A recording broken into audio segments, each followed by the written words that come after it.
13페이지 하는 날이죠. 15페이지, 15페이지. 우파리, 부처님께서 우파리에게 이르셨습니다. 얘기하겠습니다. 부처님께서 우파리에게 이르셨습니다. 이 우파리 스님은 원래는 그 석가족 있죠. 그 왕족들 그 전담 이발사였습니다. 그러니까 이발사니까 그때 사회 계급으로는 천민이었죠. 종 이런 계급이었죠. 그런데 이분이 어떻게 출가를 하게 됐나 하면 그 부처님이 출가하시고 난 뒤에 한 20년쯤 지나서 제바달다, 아난, 앞에 그 아나율, 발제 등 그 석가 그 왕족들 한 20명이 쭉 출가를 하게 됐습니다. 그래 이 사람들이 출가를 하기로 하고 이 우파리한테 가서 우리 머리 좀 깎아달라. 그 머리를 우파리가 다 깎아주고 난 다음에는 우파리가 나도 출가를 하고 싶다 한 거예요. 그러니까 이제 이 왕자들이 이 석가 왕족 이 사람들이 이 우파리를 데리고 부처님한테 가서 자기 출가를 하여도 자기들이 우파리가 옛날에 자기들 그 시중 드는 사람들이었다고 깔보고 그래 할까봐 그걸 막으려고 자기들 스스로 자기들이 가지고 있는 그 교만심을 꺾기 위해서 부처님 앞에 가서 저희들보다 먼저 이 우파리를 출가시켜 주십시오. 저희가 우파리를 사형으로 모시고 살겠습니다. 이랬습니다. 그래서 참 갸륵하죠, 마음들이. 여러분, 사람은 뭘 크게 이루려면 마음이 아름다워야 돼요. 정말이지. 그냥 그 미치고는 못 사는 마음 그 하나로는 안 돼. 지고는 못 견디는 그런 마음, 누구를 기어코 내 발밑에 넣어야 직성이 풀리는 그런 마음, 그런 마음은요, 정말이지 행복이라는 걸 얻을 수가 없어. 그런 마음을 버리지 못하면 그 삶이 늘 추하고 거쳐. 황량스러워. 그 황량한 땅에 재물이 아무리 많고 사회적인 그 신분, 지위가 어떤 높은 지위를 얻는다 해도 여전히 그의 내면은 모래밭이야. 돌밭이야.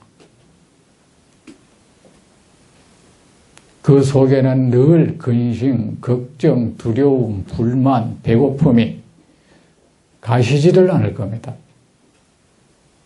사람이 도를 이루기 위해서는 말입니다. 행복을 이루기 위해서는 도가 무엇입니까? 진실된 행복이에요. 어떤 일을 만나도 무너지지 않는 행복. 어떤 상황 앞에서도 원수 앞에서도 무너짐이 없는 행복. 그것이 바로 도의 경계입니다. 그거를 얻기 위해서는 이 세상에 그만큼 아름답고 존귀한 경계가 어디 있겠습니까? 그러자면 그 마음이 보배로워야 돼. 모든 것이 미천이 되는 것이 마음이거든.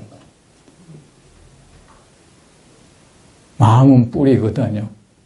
뿌리가 이미 썩어져 가는데 설사 그 나무가 무성하게 자라났다 해도 그 나무의 무성함이 무너지는 것은 시간 문제인 겁니다. 마음이 아름답지 못한 사람, 마음밭에 이 강물처럼 자비가 흐르지 않는 사람, 사랑이 흐르지 않는 사람, 사람을 공경할 줄 모르는 그 마음을 가진 사람은 그 얻어진 것이 그를 떠나는 데는 그렇게 오랜 시간이 필요로 하지 않습니다. 이들의 마음이 이렇게 갸륵했습니다. 여러분이라면 그리 할 수 있겠습니까? 내가 부리던 종, 걸핏하마 저놈 저 옛날에 내 머리나 깎아주던 놈 저거 이러겠죠? 설사 공부해서 자기보다 높은 경계에 가도 인정 안 할 겁니다. 저 옛날에 나한테 쥐 박히다가 머리 못 갖다가 얻어 터지던 녀석,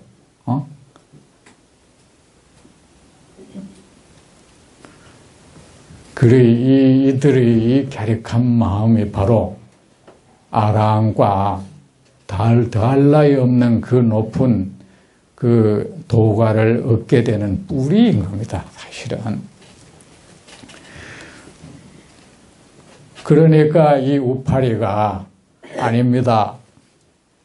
주인님들, 제가 어찌 출가를 한다 해서 사형이 될 수 있겠습니까?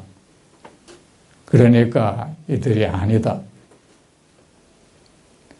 우리는 이제 부리는 부림받는 자도 없는 부처님 나라의 백성이 되는 것이다. 귀함과 천함이 사라진 부처님 나라의 백성이 된다. 그대는 이때까지 우리를 모시는 데 수고했고 천민이라 이름 불려졌다. 이제부터는 내가 그대를 사형으로 모실 것이다 하고, 그래서 부처님도 이들의 마음을 아름답다 칭찬하시고 우파리를 먼저 머리를 깎여서 사형이 되게 합니다.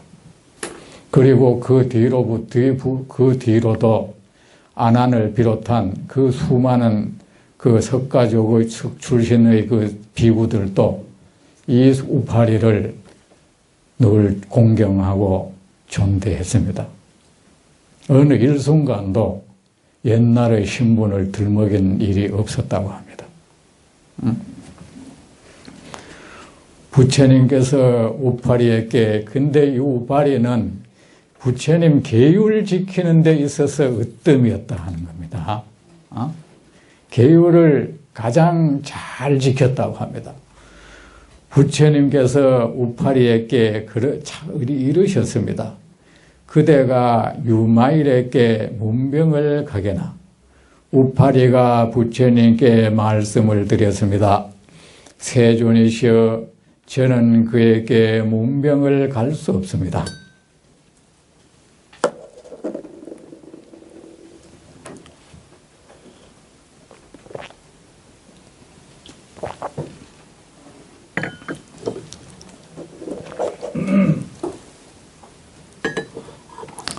우리 부처님 집안에는 그 위아래가 출가순으로 정해집니다. 출가순으로 정해집니다. 가장 제일 위에 사형이었던 사람은 5 비구, 교진녀를 비롯한 그 5 비구였고, 그 다음 번째는 그 사리불, 목건년 이런 사람들이었고, 그 다음 번째는 가섭이었고, 이렇게 서열이 정해져 있었습니다. 세존이시여, 저는 그에게 문병을 갈 수 없습니다. 기억하고 있습니다.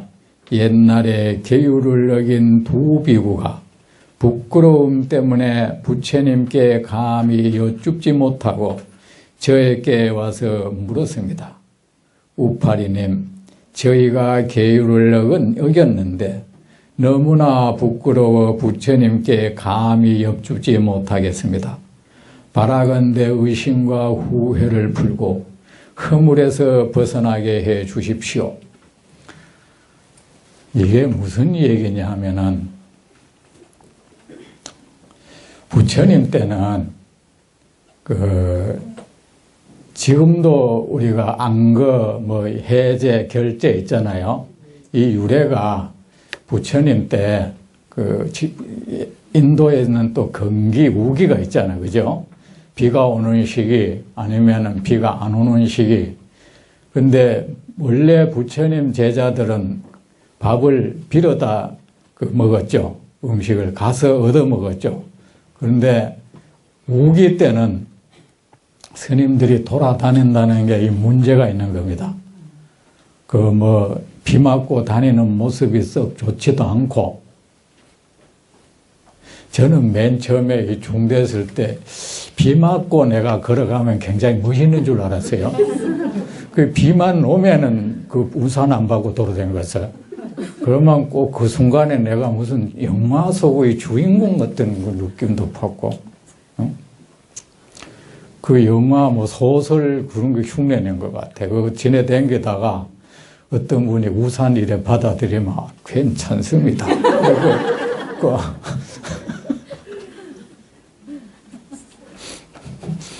그래서 비를 맞고 다니니까 보기도 안 좋고, 또 전염병도 병도 걸릴 수가 있고, 오가면서 벌레에 물릴 수도 있고, 우기 때는 또 벌레 밟아 죽일 수도 있고, 여러모로 안 좋으니까 이 우기 때는 그냥 제각기 마음 맞는 사람끼리 어디 가서 석 달을 그냥 지내라 했습니다.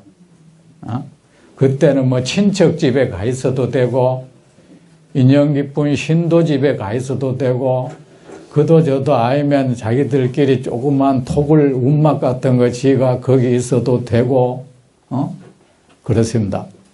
토굴 말이니까 생각나는데, 전 처음에 스님 돼서 어떤 스님들이 토굴에 산다 하길래 진짜 흙굴에 사는 줄 알았어요. 흙으로 이래 굴을 만들어가. 그래가, 야, 저 스님은 대단한 스님이구나. 그래가 막 쌀을 막 퍼줬어요. 근데 나중에 보니까 그냥 개인 거처지를 토굴이라 하더라고.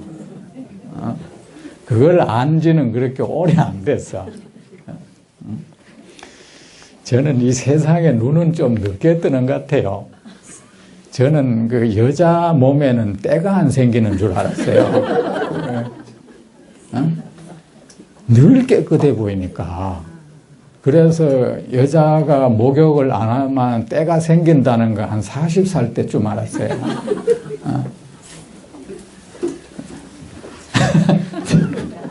제가 그랬습니다.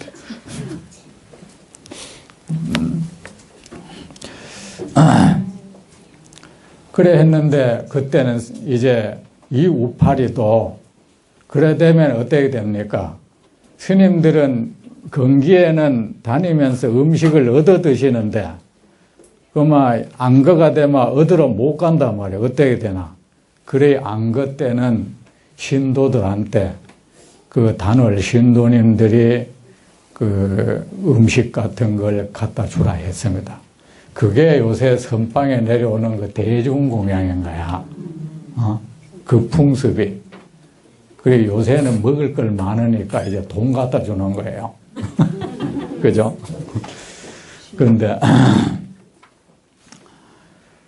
그런데 이제 그때 이 스님도, 이 우파리 스님도 다른 그 우파리가 아니고 이 두 비구도 자기 두 명에서 어디 토굴에 있게 됐습니다. 토굴에 있게 됐는데 어느 날 볼 일이 있어가지고 한 비구 스님이 그 아침에 내려오게 됩니다. 결제라도 절대로 나가면 안 되고 그건 아닙니다. 그죠? 볼 일 있으면 나가야죠. 사람이 너무 절대로 이런 말 붙이면 안 좋아. 하늘이 두 쪽 나도. 모래바닥에 혀를 꽂고 죽어도 이런 말 하지 마세요. 그런 말 하면 이 마음이 팍팍하고 그 좋을 거 아무것도 없다. 그래서 저는 가능하면 이런 말을 잘 씁니다. 그래서 절대로 안 한다 이런 말 안 합니다. 가능하면. 그래 한다. 내가 할 수만 있다면. 그런데 두 비구가 그렇게 토굴 생활하다가 어느 날 그 도반 한 스님이 밖에 낮에 볼일 보러 나가요. 볼일 보러 나가다가 여자 신도가 올라가는 걸 봤어. 그래 나중에 해그름 해가지고 이제 이 스님이 올라옵니다. 근데 그동안에 그 토굴에서 그 여자 신도님하고 그 스님이 어떤 안 좋은 그게 일이 생겼어. 자, 음행을 저질렀다. 그죠? 음욕. 저지르고, 그, 종일 있다가 이제 그 도반 스님이 올 때쯤 됐다 하니까 가라 했겠죠. 내려가는데 이 스님은 올라오는데 만난 거야. 만났는데 이 스님은 혼자서 필시 무슨 일이 있었을 거다. 이 여인이 내려가면 혹시 소문내면 안 좋다시피 또 죽여버렸어.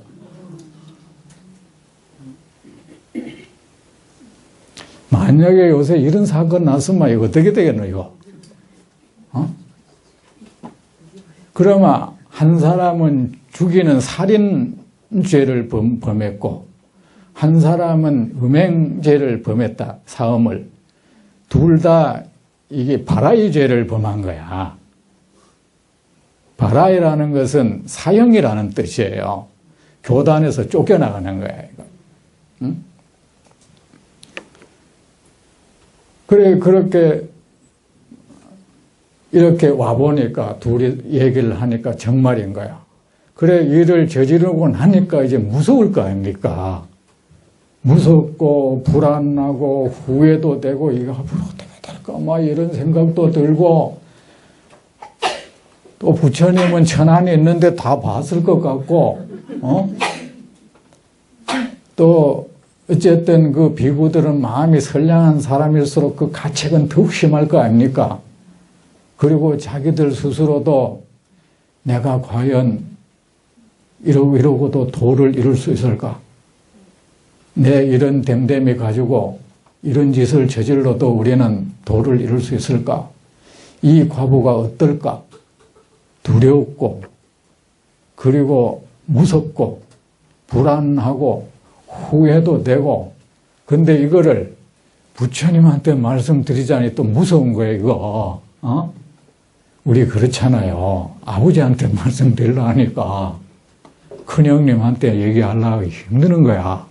그러니까 평소에 이 우파리가 지금은 계율 잘 지킨 스님들이 되게 차가워요. 그거 잘못 지키는 거야. 그래가 성격이 뾰족하면 그것이 마치 율사의 표상이냐, 안 그렇습니다. 계율을 잘 지키면 아주 자비로워야죠. 응? 그 우파리가 평소에 워낙 성격이 자비로웠던 거야. 옛날에는 이 계율 잘 지킨 사람들이 자비로웠어요. 그래서 우파리한테 평소에도 우파리가 사람들 고민 같은 거 상담 잘해주고 그래서 이 우파리가 우파리한테 찾아간 거야. 그래서 존자님, 우리가 이런 짓을 했습니다. 용서받지 못할 짓을 했습니다. 이거 어떻게 하면 좋겠습니까? 그런 말을 할 때는 얼마나 얼굴도 새파랗게 질려 있었겠죠. 두려움에 떨었겠죠. 그래가지고 우파리가 이에 그래 한수의 의심이라는 건 불안과 또 앞으로 내가 어떻게 될지에 대한 내가 이러고도 도를 이룰 수 있을 것에 대한 의심, 또 내가 과연 그런 비구로서의 자질이 있는가에 대한 자기에 대한 불신, 이 모든 것이 일어나는 거죠. 우리가 악행을 저지르면 무엇보다도 그 자신이 가장 큰 피해를 잡니다.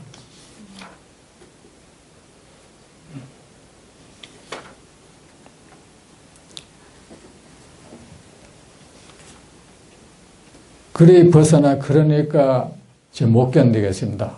이런 데서 좀 벗어나게 저를 죽이려면 죽이고 내 쫓으려면 내 쫓이고 어떻게 벌을 내리면 내리고 어떻게 해달라는 거야.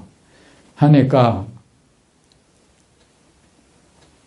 이에 제가 그들을 위하여 부처님의 가르침대로 계율을 해설해 주었습니다. 계율에 대해서 조목조목 이런 걸 하면 이런 죄에 해당되고 이런 걸 이런 행동을 하면 이런 죄에 해당되고 그러면 그 처벌은 어떻다.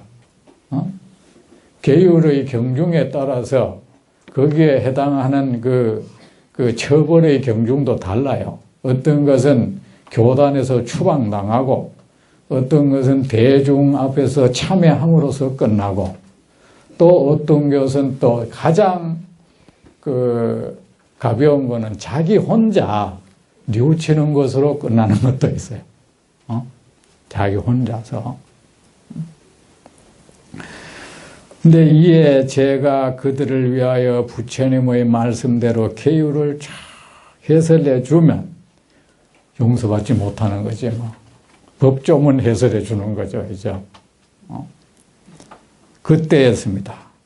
유마일이 저에게 와서 말을 했습니다. 우파리님, 이 두 부에게 죄를 더 얹어주지 말고 바로 없애주어야 합니다. 자, 여기서 우리는 미리 가정해 둬야 할 것이 있습니다. 우리 법 감정이라는 말 매수검에서 잘 쓰죠. 그건 뭡니까? 감정적인 법 해석이잖아. 그죠? 사실은 거기에 맞지 않으면 우리 비난하죠. 그 판결이 마음에 안 든다. 그런데 사실은 법을 감정대로 처리할 수는 없잖아. 그러면 세상 사람 다 죽어야지, 이제. 그죠? 그래서 우리 사법 체계에도 판사나 검사 이런 사람이 자기가 직접 어떤 일을 당하면 그 사람 그 사건을 담당할 수가 없잖아요. 그죠? 예를 들어 자기가 사기당했다고 그 사기꾼을 검사가 그 사람을 기소하고 그럴 수는 없는 거야. 판사가 그 사람한테 판결을 내 그러면 감정대로 해버릴 거 아닙니까? 그러니까 그거는 다른 사람한테로 넘어가게 되죠. 그 사건 처리는. 자, 여기서 우리는 알아둬야 할 것이 있습니다. 우리는 죄를 지으면 징벌해야 된다는 생각으로 딱 있습니다. 그죠? 남을 그만큼 고통 줬으면 고통을 겪도록 해야 된다. 우리는 이 징벌로 되어 있습니다. 근데 사실은 우리가 교정이라고 하잖아요. 처벌은 고통을 주기 위해서가 아니고 그 사람을 교화해서 더 좋은 사람으로 만들기 위한 처벌인 거야.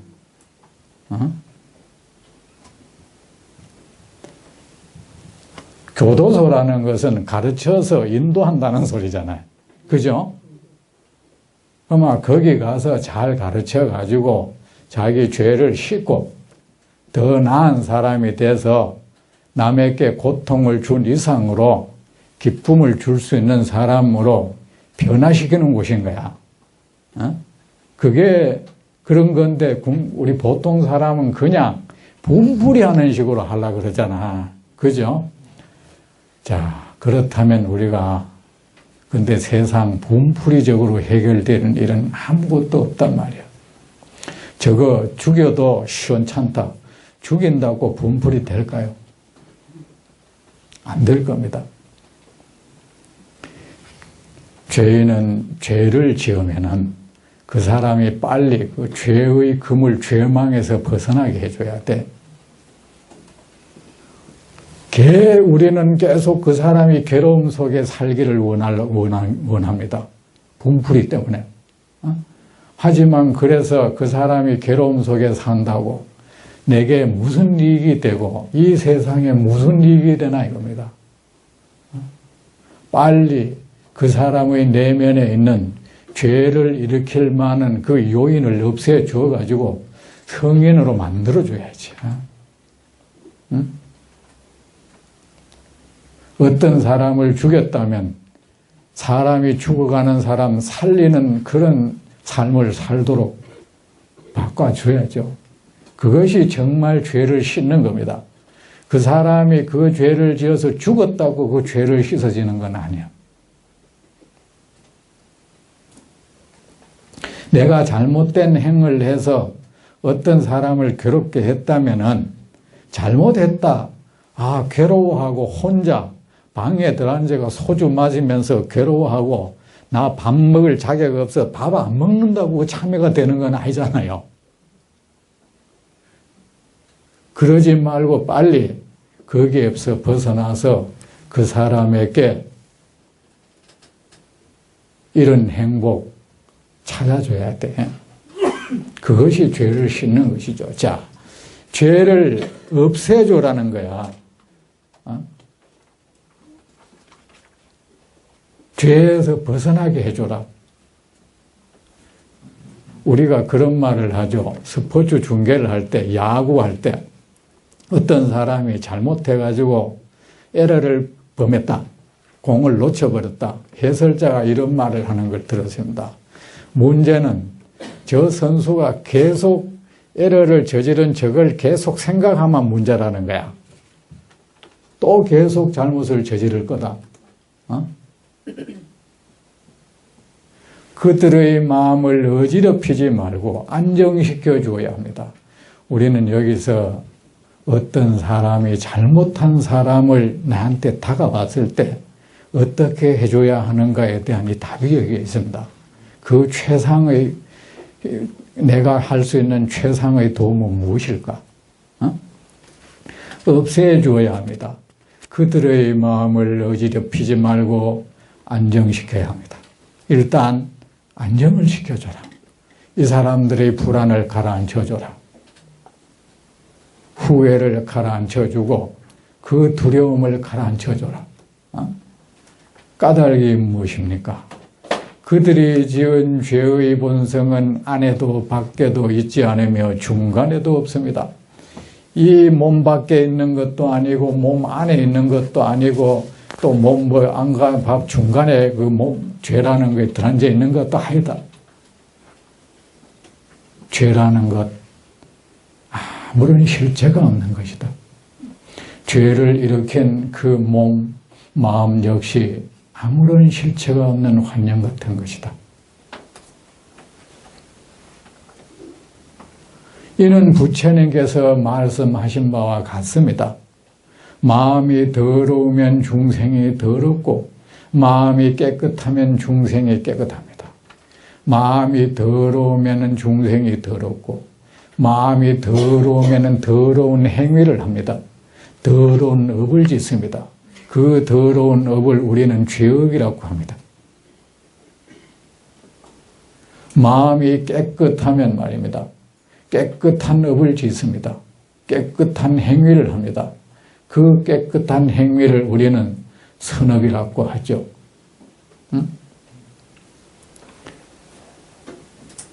그렇지만 이 마음이란 것 또한 안에도 밖에도 중간에도 있지 않습니다.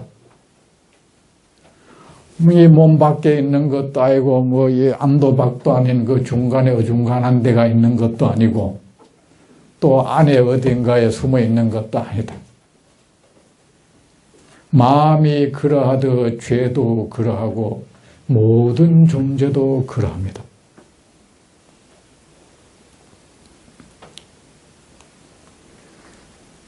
제가 전에 토굴에 있을 때 어떤 사람이 왔는데 밤에 왔는데 보니까 불안하고 눈이 희둥희둥 하는데 그래서 제가 너 무슨 짓을 했어? 그랬어요. 그러니까 움찔해요. 말해 괜찮아. 죽였나? 살인을. 그래서 여기는 부처님 품 안이야. 내가 당신을 신고하진 않을 거야. 설사 내가 사회실정법에 어긋나면 내가 처벌받을지라도 불고지죄, 범인 은닉죄를 덮었을지언정 내가 어떻게 내 품에 온 사람을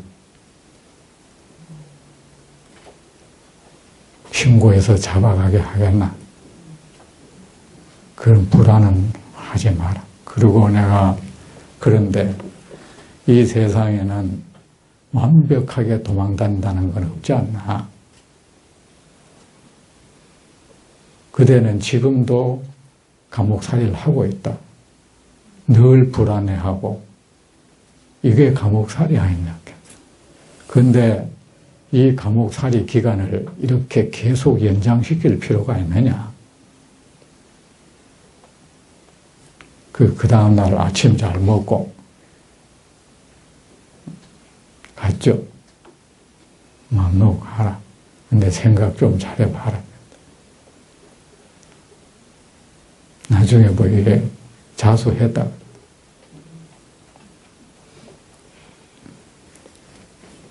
형사가 날 찾아왔어. 어디 있었다 했나 봐요.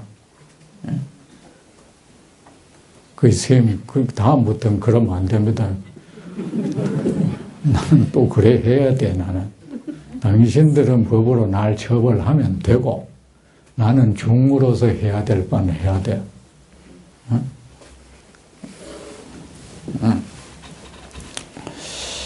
우파리님,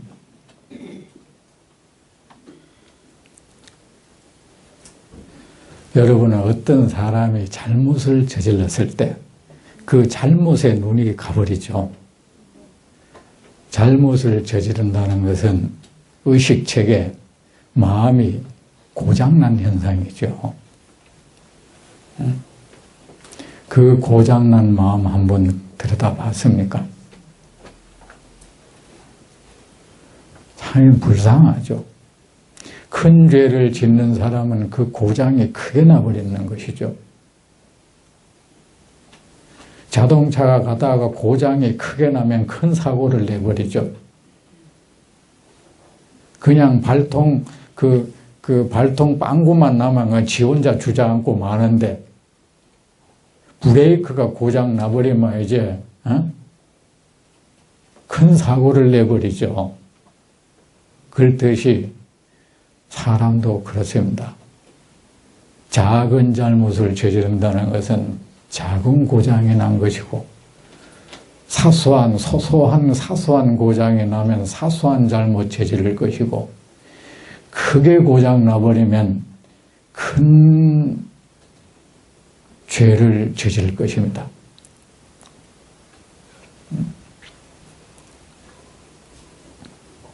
저는 언제부턴가는 크게 잘못을 저지른 사람을 보면 그 마음이 헤아려지고 불쌍해요. 어쩌다가 그 마음이 그렇게 작용해서 그런 짓을 해버렸을까? 어떤 행위를 하는데 그냥 했다는 것은 마음이 브레이크 제어작용이 없다는 거야. 그냥 내달려 버리는 거예요. 예사 보통 사람은 안에 일어난 이것을 제어 능력이 있는 것이고, 분노든 욕망이든 무엇이든 그거 제어하지 못하면 제어를 얼마나 할 줄 아느냐에 따라서 그 죄를 짓느냐 안 짓느냐에 딸리는 거예요. 그 사람이 어느 환경에서 어떻게 커왔길래 그렇게 되기까지는 우연히 그래 됐겠나. 그런 좋은 심성, 좋은 행위를 할 만한 인연을 만나지 못했겠지. 부모로부터도, 주위 친구, 이웃, 학교, 교사로부터까지도. 불쌍하죠, 사실은.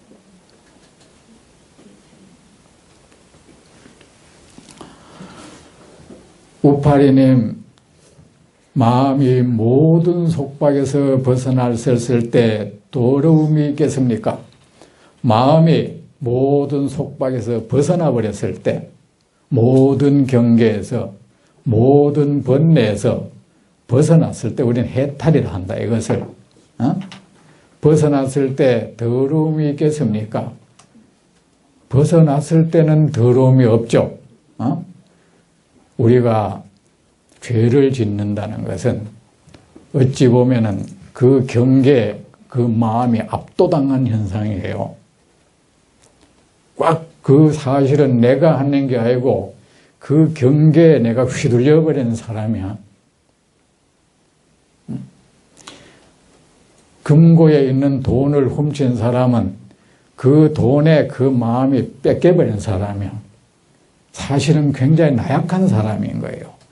큰 범죄를 저지르는 사람일수록 마음을 개인적으로 내가 많이 봤어. 마음이 굉장히 약해. 약한 거야, 이거. 딱 버티는 힘이 없는 거야, 이거. 그냥 끌려가 버리는 거야. 저기 여자가 이렇게 지나가면은 그냥 음욕이 일어나고 그냥 거기에 끌려가 버리는 거야. 그래 큰 죄를 짓는 사람일수록 눈물도 많아.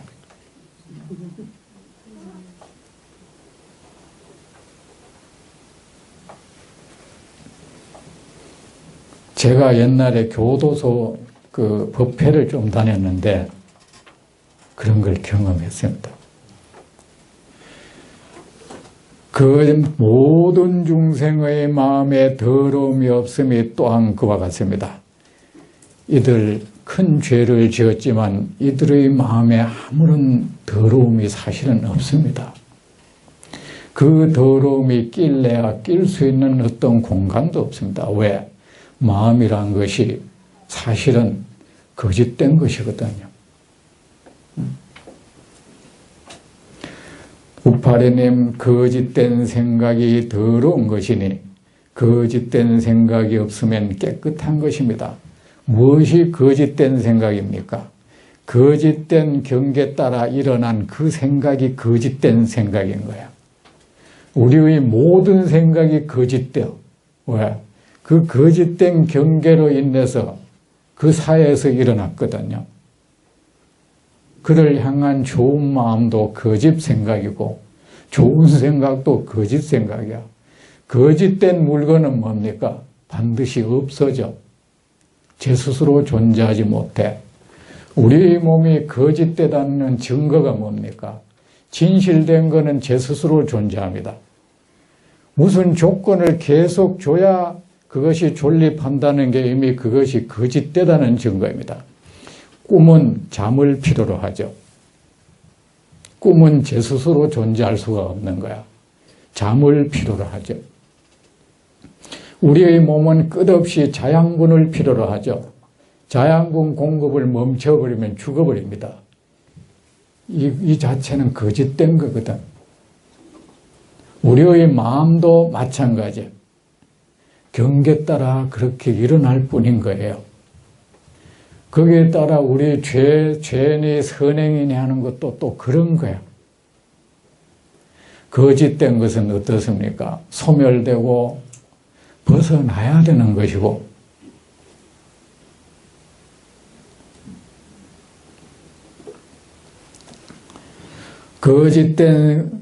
또 거짓된 것은 변하는 것입니다. 우리의 마음이 변할 수 있는 것도 거짓된 것이기 때문이야. 이 세상 모든 것이 무상한 이유도 그것이 거짓된 거기 때문에 무상한 거예요.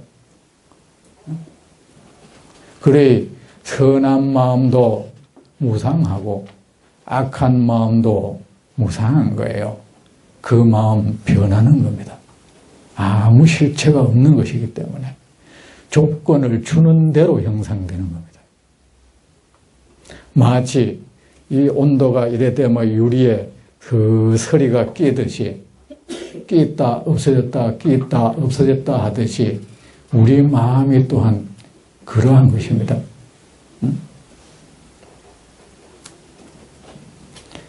적당히 따뜻해 가지고 유리에 서리가 없어져 버리면 운전하는 사람이 문제가 없죠. 근데 그 안에 서리가 껴버리면은 서리를 제거하지 않으면 어떻게 돼요? 사고 나죠. 하지만 그 설이라는 게 사실은 어떤 조건에 의해서 형성된 거짓 물체인 거야. 그죠? 우리의 탐욕이 그런 거야. 탐욕, 분노, 이런 것들이 죄를 짓게 하는 거예요. 근데 이거는 유리에 낀 서리 같은 것들이야, 이거. 이 서리를 벗겨주면 돼.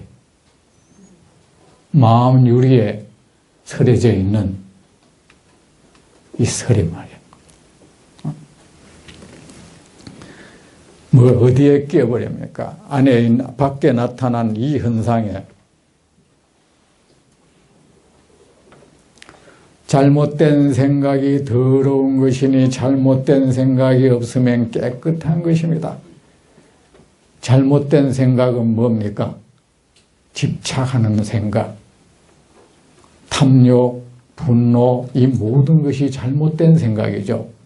그 잘못된 생각이 더러운 거야. 이 더러운 것이 더러운 행을 하니 그것을 죄업이라고 하는 거예요. 이것만 없어지면 깨끗한 거야. 그래 이 비구들 그냥 꾸짖고 징계하려고만 들지 말고 이 사람들 옷 벗겨가지고 내보낸들 세상에 무슨 이익이 있겠고 죽은 사람 살아날 것도 아니고 그 자신에게 또 무슨 이익이 있을 거냐. 이 사람들 성인 만들어야 되지 않을까? 성인 만들어야 하지 않겠습니까? 다시는 이런 죄업 일으키지 않고 세상의 빛이 될 수 있는 삶을 살 수 있도록 해줘야 되지 않겠습니까? 혼자 나는 못난 중이야. 나는 계율을 어겼어. 그렇게 해서는 안 되는 거야. 계속 죄인으로 살게 해서는 안 되는 거야. 우리가 사람을 교도소에 보내는 것은 그 사람이 계속 죄인으로 살지 않도록 하기 위한 방법의 수단인 거예요. 사실은.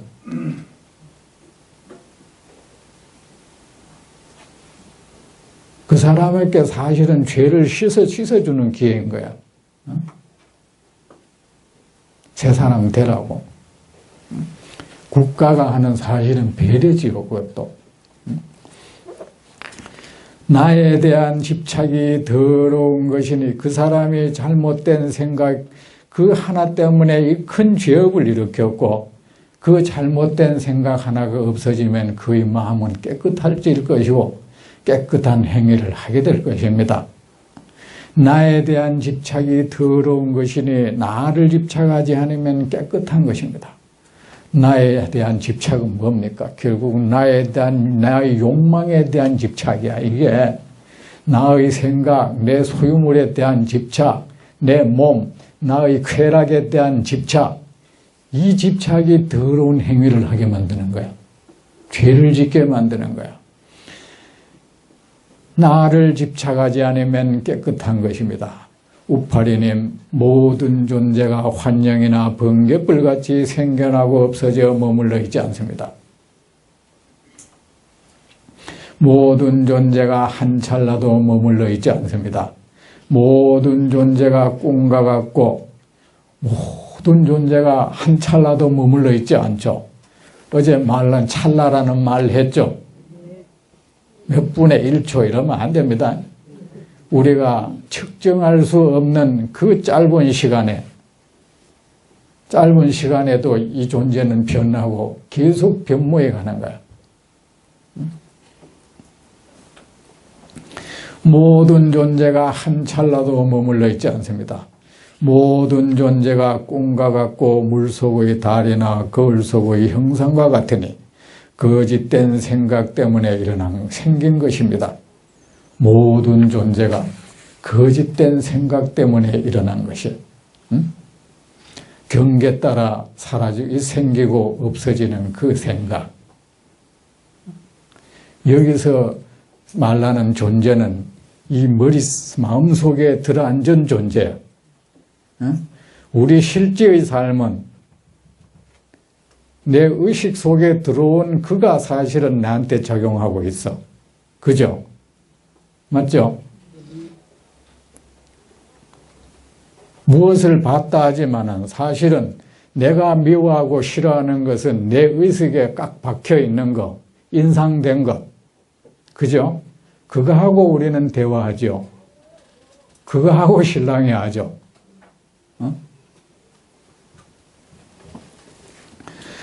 이것을 아는 이는 계율을 지키는 이요. 잘 이해하니라. 이것을 아는 사람은 모든 죄행을 짓지 않을 것이고 마음이 깨끗해지고 세상 어디에 대한 집착도 없어질 것이고 일어난 모든 욕망의 덧없음도 알고 잘 극복할 것입니다. 그 사람이 참으로 계율을 잘 지키는 사람이다. 계율에 세 가지가 있습니다. 첫째는 부처님이 말씀한 그 조목을 잘 지키는 것이고, 두 번째는 모든 선을 행하는 것이 또한 계를 지키는 것입니다. 그 다음 번째 마지막 계율은 모든 중생을 이롭게 하는 것이 참다롭게 계율을 지키는 것입니다.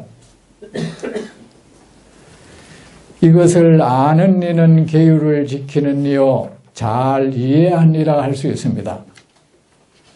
그때 두 비구가 말했습니다. 높은 지혜를 가진 이요 이는 우파리님이 미치지 못하는 것입니다.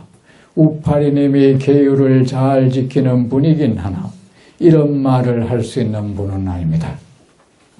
이건 오직 생각이 바닥하지 저 망망대해처럼 넘실거리는 그 생각이 살아 꿈틀거리는 유마거사라야 할 수 있는 말이야. 강물이 한번 지나가면 그 강은 온갖 쓰레기가 씻어 없어져 버리죠. 진실로 법문을 잘 듣는 것은 그 설법의 강물이 한번 지나가면 이 존재의 땅, 마음 땅이 깨끗해져 버리는 것입니다. 그 사람이 정말 법문 잘 들은 사람이에요. 그거 기록해 놓고 기억하고 어디 가서 써먹으려고 들지 마세요.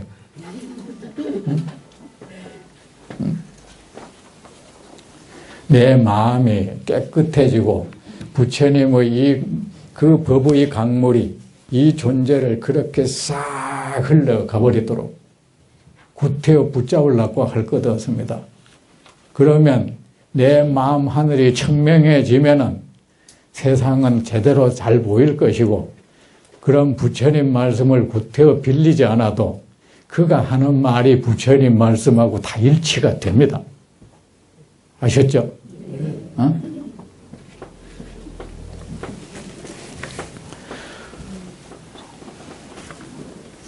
부처님을 제외하고는 그래 라우라가 말하면 제가 말했습니다. 부처님을 제외하고는 부처님과 이 유마거사를 제외하고는 누구도 이렇게 거침없는 말을 할 수 없습니다. 지혜가 밝은 분이라 이런 말을 할 수 있는 것입니다. 사람의 죄라는 것이 무엇인지, 그 죄가 어떻게 일어나는 것인지, 악업이라는 것이 어떻게 일어나서 어떻게 소멸되는 것인지,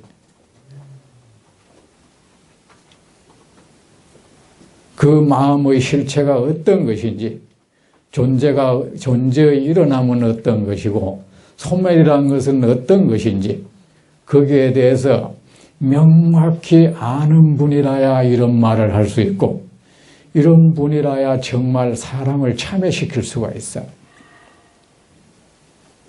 여러분 어제 우리가 그랬죠. 사람을 가르치려고 자꾸 들지 말고 내가 가르침을 줄 수 있는 사람이 되기 위한 노력을 정말 많이 하라고. 먼저 그 노력 별로 안 하죠.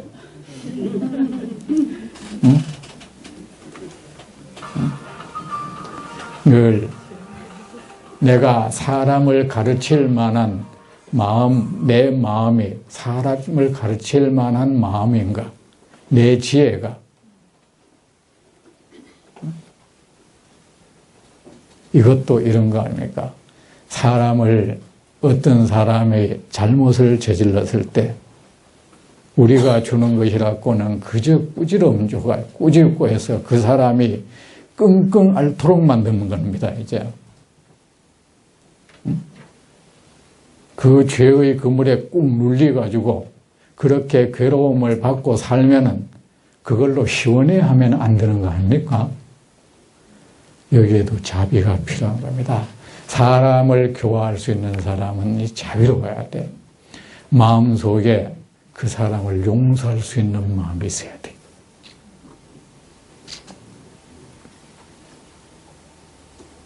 너는 그런 죄를 저질렀으니까 평생 그런 고통을 받고 살아.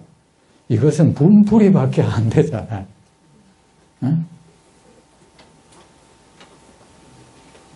그 분풀이가 내게 무슨 도움이 돼? 그래, 여러분, 우리가 이것이 이런 것들이 사실은 우리가 흔히 말하는 법 감정에는 안 맞은 거야, 이게. 응? 지극히 사람을 교정할 수 있는 사람이 정말 그 사람을 최고의 처벌은 그를 그 죄에서 벗어나게 해주는 겁니다. 그 밝은 마음을 찾게 해주고 그 마음을 한없이 평온하게 해주고 그러므로 해서 다시는 그런 잘못을 반복하지 않도록 하고 반복하지 않는데 그치는 것이 아니라 더 나아가서 많은 사람에게 이익을 줄 수 있는 사람이 되게 해야 되는 것이죠. 우리는 누가 잘못하면 그냥 짓밟으려고 덤벼들어. 이미 그 사람도 이미 얼마나 못할, 내가 일으켜서는 안 될 마음을 내가 지금 일으키고 있다고. 사실은 사람 잘못 저지른다는 게 한순간인 거야. 또 정해져 있지도 않아. 우리는 어떤 사람 한 번 잘못 저지르면 끝까지 그 인식을 가지고 있으려고 그래요. 여보세요. 어떤 사람이 도둑질을 했는데 이 사람이 또 어떨 때는 길을 가다 보니까 어떤 아가씨가 그 치안들한테 희롱당하고 있어. 그때는 또 꿀뚝 정의심이 발동해서 가서 구해? 그거 위선 아닙니다. 그런데 정작 평소에는 뭐 양심뼈만 남는 게 없는 사람 같은 사람이 정작 그럴 때는 쉽게 가버려. 그러면서 자기가 더 착한 사람이래. 뭐가 착한 건지.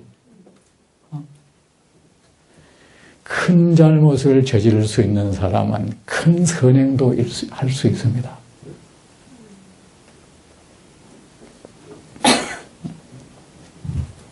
그렇습니다.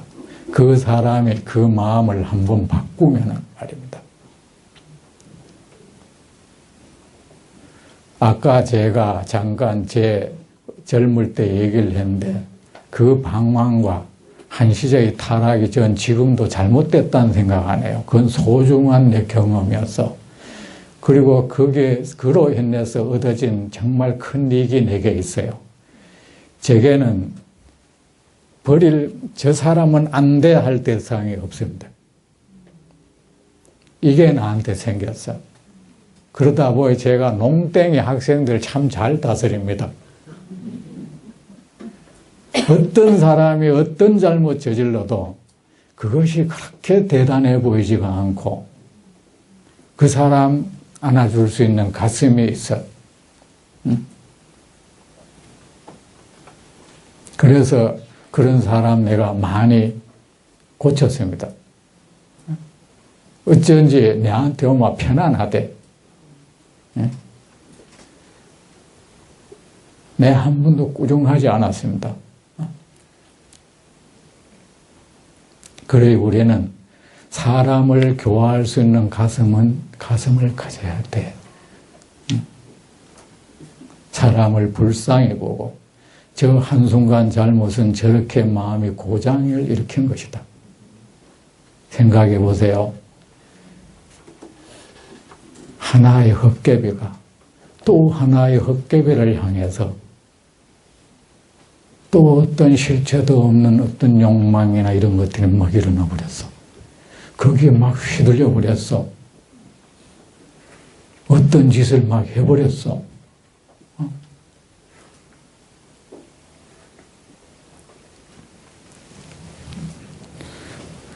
여기서 제가 여러분에게 당부하는 것은 사람이 잘못했을 때 조롱하고 업신여기고 짓밟는 것은 아무나 할 수 있다는 겁니다. 그리고 그것은 아무 자신에게도 이익이 안 되고 그 당사자에도 이익이 안 되고 이 세상에도 이익이 안 된다는 사실인 것입니다. 그렇게 욕하는 그 사람에게도 결코 좋은 에너지가 생기는 계기도 안 돼요. 저는 사람들이 잘못 저지르면 거짓말하죠. 발뺌하죠. 매스컴이나 이런 데는 그 사람 막 비난하고 많은 사람이 동조합니다. 그런데 이 세상 모든 사람 잘못 저지르면 일단 거짓말합니다. 보편적 현상입니다. 그 처벌 작게 받으려고. 그러다가 도저히 안 되면 실토를 합니다. 그 사람들만 그런 게 아니에요. 그를 욕하는 그 자신도 그 상황 되면 또 그럴 사람이야.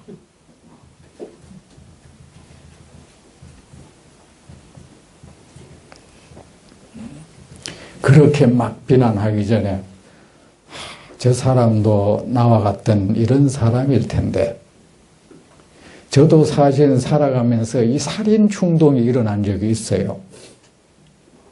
어떤 스님이 되게 미워. 저 죽여버리고 싶어. 이래서 사고가 나는 것 같더라고. 그 사람을 정말 죽여가지고 근데 저 처리를 어떻게 하지 싶은 거야 이거. 저 산골짝 저 어디 가서 묻어놔버리면 뭐 이래 등산객들이 우연히 바쁠 것 같고 한 번은 사실은 못에 데리고 갔어요. 빠들 죽여보려고. 그 밤에 우리 놀러 가자 그래가지고 못 앞에 세웠는데 한데 그 순간에 이 사람이 불쌍해지더라고요. 이게 큰 범죄를 저지르고 안 저지른 그 순간인 거예요. 이게 저는 그런 경험도 했어요. 그래서 저는 그런 큰 잘못 저지른 사람은 그런 제어력이 없은 사람이었을 거다. 불쌍하잖아요. 불쌍하고 어쩌다 저 사람은 저런 심성까지 저런 죄행을 저지르기까지 저 마음을 형성시키게 됐고 저런 행동까지 하게 됐을까. 그 인연을 그것이 형성돼 가는 과정 보면 참 불쌍한 거야. 우연히 그런 마음 생기지도 않았을 거야.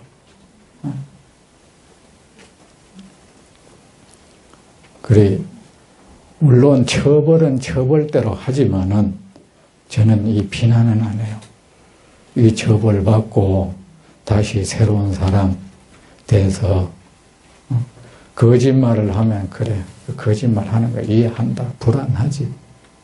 처벌 좀 덜 받으려고.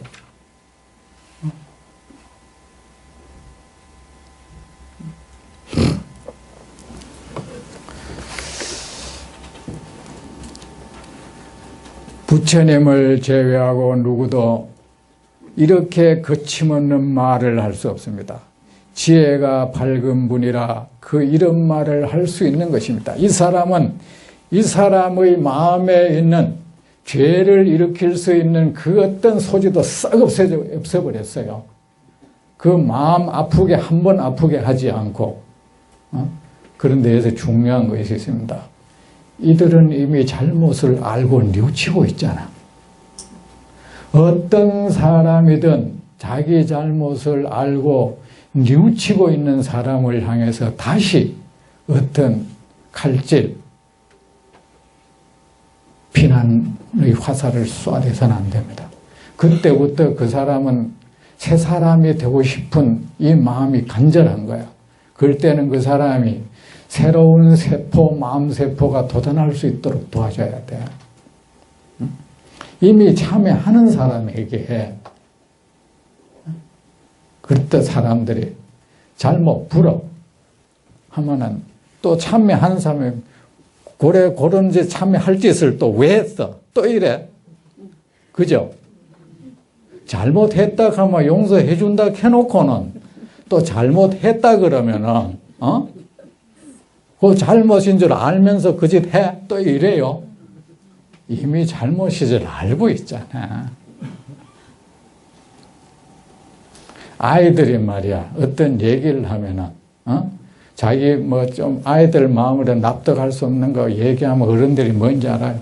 저 발랑 까져가지고 줘야 말 할 소리 다 하고 있다. 이렇게요. 요새 아들 저렇다.